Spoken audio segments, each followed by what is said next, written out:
আজ এই পৃথিবীতে নবী সাল্লাল্লাহু আলাইহি ওয়াসাল্লামের কম বেশি প্রায় ৩০,০০০-এর মতো সহিহ হাদিস পাওয়া যায়। কিন্তু আপনি কি কখনো ভেবে দেখেছেন এই হাজার হাজার হাদিস কিভাবে আমাদের কাছে পৌঁছেছে? শত শত বছর আগে এই হাদিসগুলো কিভাবে লিপিবদ্ধ করা হয়েছিল?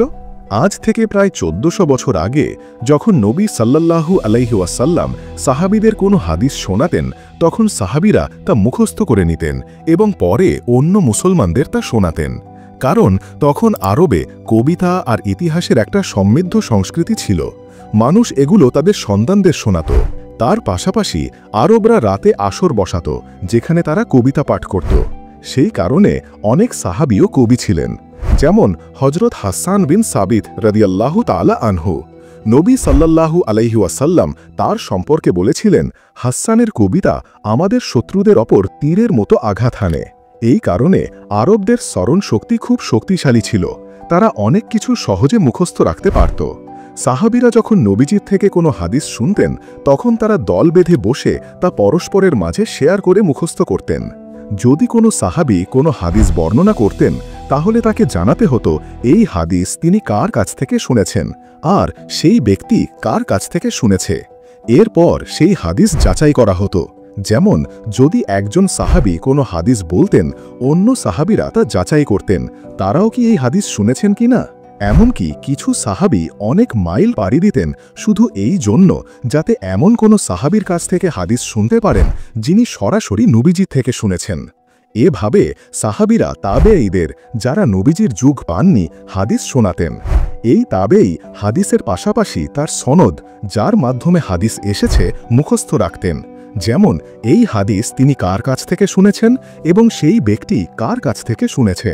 এই সনদের মাধ্যমেই নির্ধারণ করা হতো কোন হাদিস সহিহ, কোনটা দুর্বল আর কোনটা মিথ্যা। তবে কিছু সাহাবী হাদিস লিখেও রাখতেন, যেমন হজরত আবদুল্লাহ ইবনে আমর ইবনে আস রাদিয়াল্লাহু তাআলা আনহু। তিনি নবীজির প্রত্যেকটি হাদিস লিখে রাখতেন এবং সেগুলোর একটা সংগ্রহ তৈরি করেছিলেন, যাকে বলা হতো সহিফা সাদিকা। এতে অনেক সহিহ হাদিস লিপিবদ্ধ ছিল, কিন্তু সব সাহাবী তা করতেন না, কারণ তখন আরবে লেখার সামগ্রী খুব সীমিত ও দামি ছিল। সবাই তা কিনতে পারত না। মানুষ গাছের পাতা, পশুর হাড় কিংবা চামড়ার টুকরোতে লিখত। এমনকি কোরআনও সেসব জিনিসে লেখা হতো। কিন্তু তখন হাদিস লেখা ছিল সেরা উপায়, কারণ সেই সময় আরবি লেখনী এখনকার মতো পরিপূর্ণ ছিল না, ডট বা স্বরচিহ্ন ছিল না। ফলে শব্দের মানে বদলানো সহজ ছিল না।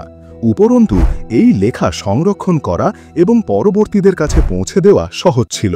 সাহাবীরা এই লেখা তাবেঈদের দিতেন, যেটা পরবর্তী স্কলারদের জন্য অনেক উপকারী প্রমাণিত হয়েছিল।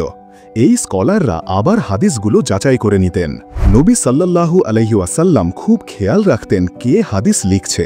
তিনি কেবল তার নির্ভরযোগ্য সাহাবীদেরকেই হাদিস লিখতে দিতেন, কারণ তখন কোরআনও নাজিল হচ্ছিল এবং আশঙ্কা ছিল মানুষ হাদিস আর কোরআন গুলিয়ে ফেলবে।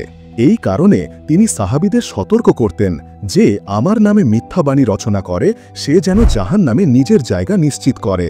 এই কথা তিনি সাহাবীদের মনে গেঁথে দিয়েছিলেন। নবীজির ইন্তেকালের পর হাদিস লেখা শুরু হয়, কারণ তখন আর হাদিস আসছিল না। তার ইন্তেকালের পর যখন হজরত আবু বকর রাদিয়াল্লাহু তাআলা আনহু খালিফা হলেন, তখন কোরআন সংকলনের কাজ শুরু হয়। তখন সব আয়াত লেখা ছিল না, কিছু সাহাবীর মুখস্থ ছিল, কিছু লেখা ছিল। একই অবস্থা ছিল হাদিসেরও। তাই হজরত আবু বকর রাদিয়াল্লাহু তাআলা আনহু আশঙ্কা করলেন কোরআন আর হাদিস এক হয়ে না যায়। তাই তিনি কোরআনের ওপর ফোকাস করলেন, হাদিস লেখা বন্ধ করলেন। এমনকি তিনি নিজের লেখা ৫০০টি হাদিস পুড়িয়ে ফেলেন, যাতে মানুষ কোরআনের গুরুত্ব বোঝে। এরপর যখন হজরত ওমর রাদিয়াল্লাহু তাআলা আনহু খালিফা হলেন, তিনিও একই পথ অবলম্বন করেন। তিনি কোনো নতুন হাদিস শুনলে, যেটা আগে শোনেননি, সাথে সাথে আরেকজনকে ডেকে আনতেন যাতে যাচাই করা যায়। তিনি চাইছিলেন মানুষ হাদিস নয় কোরআনের প্রতি গুরুত্ব দিক, তাই তিনি হাদিস বর্ণনা করতে নিরুৎসাহিত করতেন। তবে কিছু সাহাবীর কাছে ব্যক্তিগতভাবে অনেক হাদিস লিপিবদ্ধ ছিল, যেমন হজরত আবদুল্লাহ ইবনে আমর ইবনে আস, হজরত আনাস ইবনে মালিক রাদিয়াল্লাহু তাআলা আনহু এবং হজরত আবু হুরায়রা রাদিয়াল্লাহু তাআলা আনহু। হজরত আবু হুরায়রা রাদিয়াল্লাহু তাআলা আনহু তার পুরো জীবন নবীজির সাথে কাটিয়েছেন এবং তিনি নবীজির থেকে শুনে হাদিস মুখস্থ করতেন। এমনকি একবার নবীজি বলেছিলেন, কে চায় এমন কিছু মনে রাখতে যেটা সে কখনো ভুলবে না? তখন আবু হুরায়রা বললেন, হ্যাঁ হে রাসূলুল্লাহ, আমি চাই। তখন নবীজি তাকে বললেন, তোমার চাদরটা বিছাও। তিনি বিছালেন, নবীজি তাতে কিছু রাখলেন। এরপর থেকে হজরত আবু হুরায়রা আর কোনো হাদিস ভুলেননি। তখন সাহাবীরা মসজিদ বা পাবলিক প্লেসে হাদিস বলতেন। পরে তাবেইরা সেগুলো অন্যদের পৌঁছে দিতেন। হজরত উমরের সময় ইসলাম সুপার পাওয়ার হয়ে ওঠে। সিরিয়া, ইরাক, মিশর, পারস্য পর্যন্ত মুসলমানদের শাসন ছড়িয়ে পড়ে। সাহাবীরা সেখানে গিয়ে হাদিস শোনাতেন।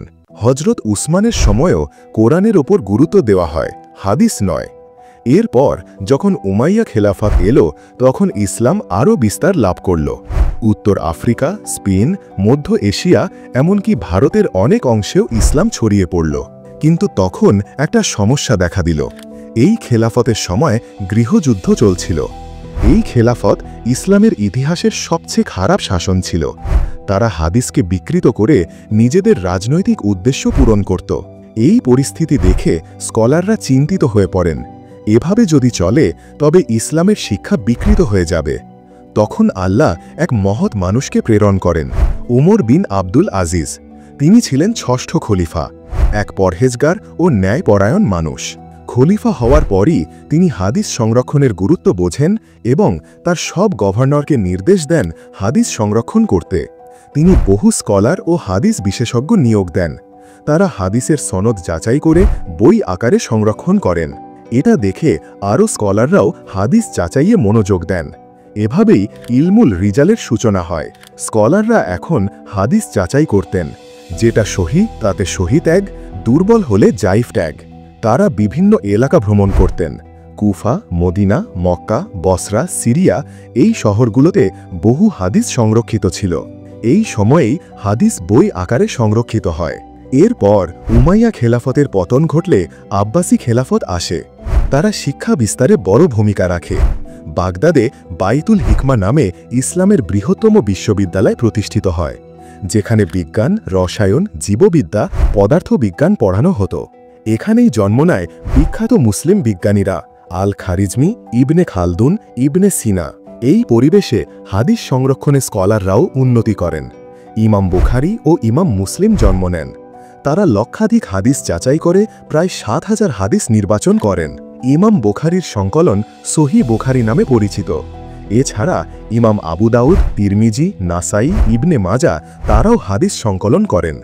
এদের সম্মিলিত সংকলনকে কুতুব সিত্তা বলা হয়, যা ইসলামী হাদিস সাহিত্যের সবচেয়ে গ্রহণযোগ্য বই হিসাবে ধরা হয়। এই বইগুলো সারা বিশ্বে ছড়িয়ে পড়ে এবং আজও মুসলমানরা এই বইগুলো পড়ে আলেম হন।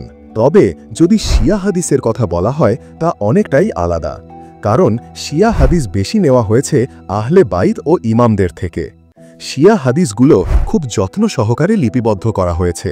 কারণ উমাইয়া ও আব্বাসি শাসনের সময় আহলে বাইতের লোকেরা অনেক নির্যাতনের শিকার হন। তাই তারা গোপনে নির্ভরযোগ্য ব্যক্তিদের মাধ্যমে হাদিস লিখতেন এবং মানুষের মাঝে ছড়িয়ে দিতেন। ফলে তাদের হাদিসগুলোর বেশিরভাগই আহলে বাইত ও ইমামদের ঘিরে। অন্যদিকে সুন্নি হাদিসে আহলে বাইতের হাদিস কমই নেওয়া হয়েছে। অথচ সেই সব বইয়েই আছে যে ইসলামী জ্ঞানে ইমাম আলী রাদিয়াল্লাহু তাআলা আনহু সবচেয়ে সমৃদ্ধ ছিলেন এবং নবীজির সাথে সবচেয়ে বেশি সময় কাটিয়েছেন। তবুও তার থেকে কম হাদিস নেওয়া হয়েছে। এমনকি ইমাম বুখারীও ইমাম জাফর সাদিক থেকে কোনো হাদিস নেননি, যদিও তিনি নবীজির বংশধর এবং তার জ্ঞানের ব্যাপারে কোনো সন্দেহ নেই। এই হাদিস সংকলনের সময় উমাইয়া শাসন চলছিল, যারা আহলে বাইতের প্রতি প্রবল বিদ্বেষ পোষণ করত। আর এটাই সেই পার্থক্য যা এই উম্মাকে বিভক্ত করে রেখেছে।